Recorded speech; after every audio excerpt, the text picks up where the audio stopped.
I fins to get my money on. A second $1,200 stimulus check continues to get pushed for by Senators Hawley and Sanders. Millions of Americans could receive a second stimulus check based on current negotiations on Capitol Hill. Lawmakers' talks currently include payments of $600 per individual, half the amount of the first $1,200 checks that were deployed in the spring. $600? What am I supposed to do with $600? I want to get my $1,200 on. Come on. You can't give me that $1,200, then give me less. That's revolt, baby. Now, two senators, Sanders and Hawley, are fighting to have those payments increased to $1,200. As the title said, tomorrow I will go to the Senate floor and ask for an up or down vote on my bill to provide a direct payment of $1,200 to working Americans, $2,400 for couples, $500 for kids, Hawley tweeted on Thursday. This is the COVID relief working families need, and it is the relief that we would have had a month, 2 months ago, if it weren't for Pelosi and politics. Because remember, she had the opportunity to pass something that included checks for that amount, but decided against it, even when she was getting a lot of pressure from individuals within the Congress on the Democrat side. I think there were about 100 or so Democrats that were calling for her to pass something. Mainly it had to do with getting assistance to people who needed it in form of these stimulus checks. Oh, how quick we are to forget those kind of things, right? Hawley also teamed up with Senator Bernie Sanders, a Democrat from Vermont because he's not independent, to come up with an amendment for $1,200 checks that can be included in the legislation Washington lawmakers are working on. Hello. I've never been so broke in my life. Cash-strapped Americans grapple with COVID at Christmas time. Normally, Eileen Toney and her children make meals each Christmas season to feed the unhoused people in their Sacramento, California neighborhood. What's up, Sacktown 916? The 36-year-old was once homeless herself and says she understands how important it is to give back when you can. It's true, I've talked about that before. Donate if you can. If you can't, look out for number one. That's what you have to do first and foremost. What are we talking about the Tonys here for? This is the Noble family. Why is their photo here and we're talking about the Tonys? But this year, Tony doesn't have enough money to buy her two children Christmas gifts. Never mind, give meals away. I smell a GoFundMe. Taking from the line at her local food bank, Tony says that while on paper the 19 hasn't changed things much for her family, they still receive the Social Security disability payments that they lived on before. Having her school-age children home with her for most of the year has stretched her budget to the max.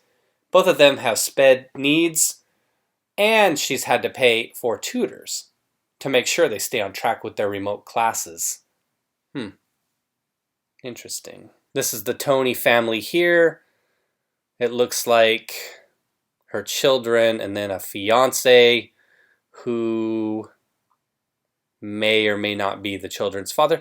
You know, cynically, I often talk about this. I know people need pets for companionship and all that stuff. Their tree's nicer than the tree we got.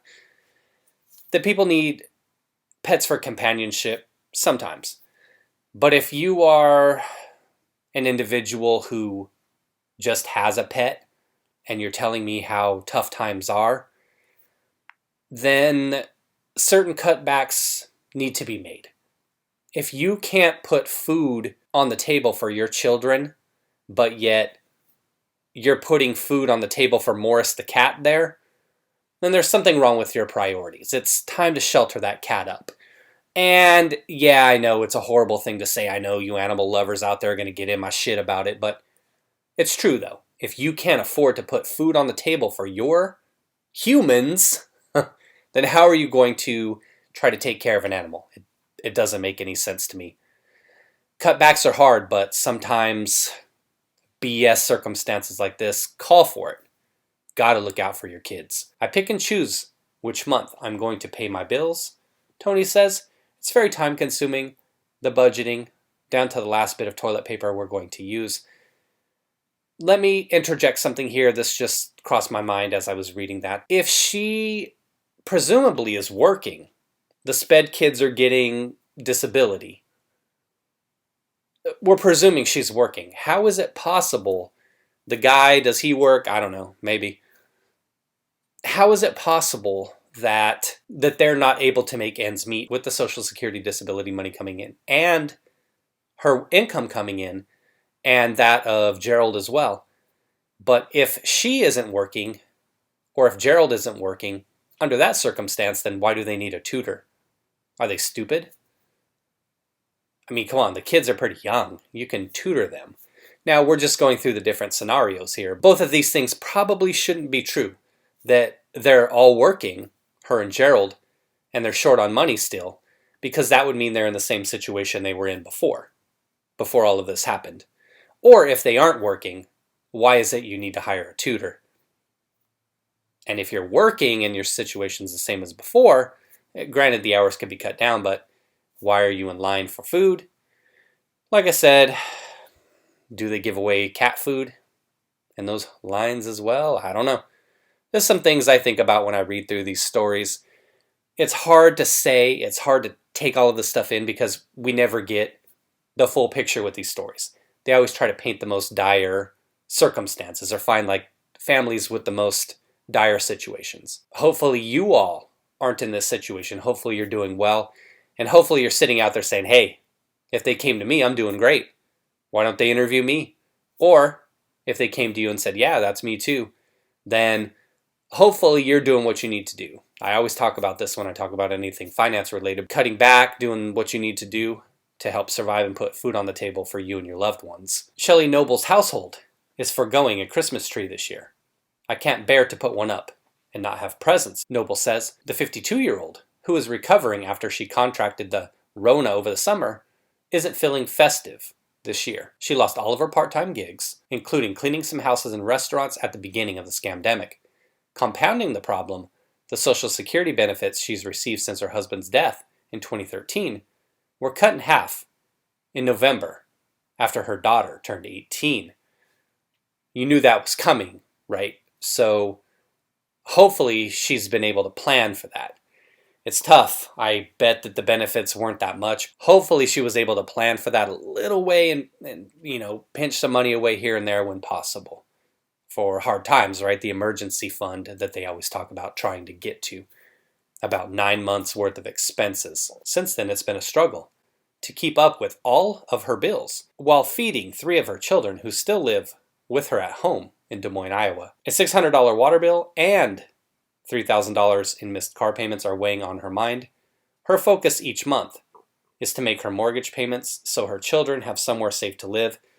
Obviously, that's a priority. And again, it's what I talked about here. I know this is the reality for some people with SPED kids and everything like that, but they always like to paint the most dire situation with these stories, with all stories, I should say, and they always use kids to do it. Still, lingering effects from the 19, including shortness of breath and exhaustion, make it one of the few jobs she is physically able to do right now. From the stimulus check to out-of-work Americans struggling, to this to wrap it up. Second stimulus checks may be on the way. Here's what advisors say you should do with the money. Hello again. If you're jobless, you should obviously pay for one of 3 things.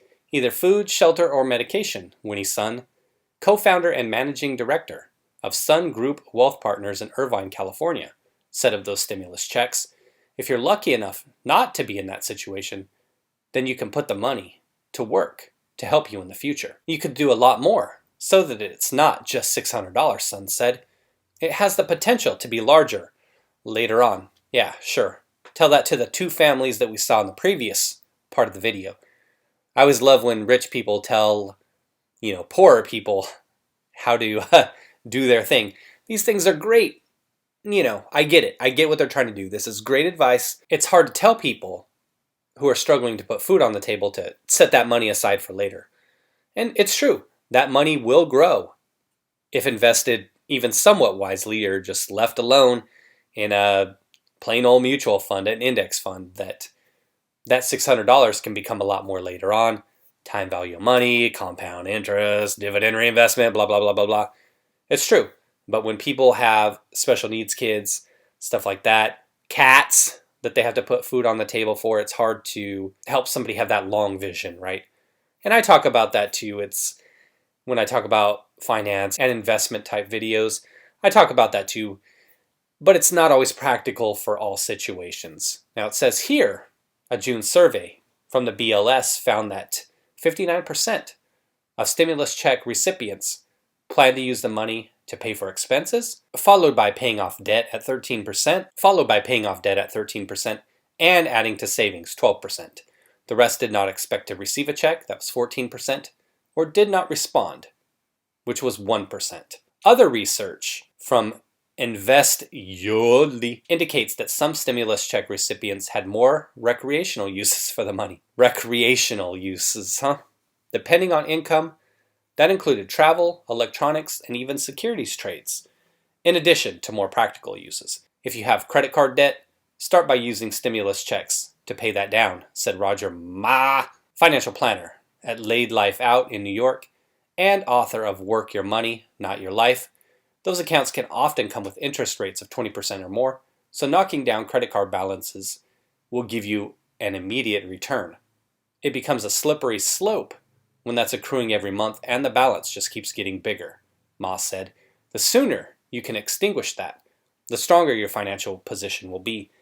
And I would say this, and this is going to be horrible advice the way it sounds, so just bear with me on this. If you are somebody who has a ton of credit card debt, say Eileen Toney or Shelley Noble, the two women that we heard about from the previous story with the Sped kids, say that Eileen or Shelley had $10,000, $15,000, $20,000 of credit card debt, and you're talking about a situation where it's pay the mortgage, put food on the table, pay those water bills, power bills, whatever those may be, you obviously want to start there. In Shelley's case, she's prioritizing the mortgage, if you recall, which is wise. If you are somebody who didn't have a mortgage, for instance, and it's a matter of, do I put food on the table, pay the electrical bill, etc., or do I pay these credit card bills? I would never advise paying the credit card bills, and here's where the terrible part comes in. You can always bankrupt the credit card debt. Not a practical situation, not something you want to do, certainly, because it's going to F you over for a long time. But if you're in such a big hole due to this, then what you need to do is obviously make sure your priorities are day-to-day. Credit card debt, discharge that baby in bankruptcy. Chapter 7, baby. And the main thing to remember is if you live in a state where people have been locking down everything, you've lost your job, just do what you did about a month ago. Just keep voting Democrat. Thanks for watching. It's a serious topic, everybody. It's money. People talk about inflation in terms of the stimulus check, printing money, $600 versus $1,200. We saw some families here who are struggling. And there's a lot of families out there that are struggling. And some people are doing okay through it all.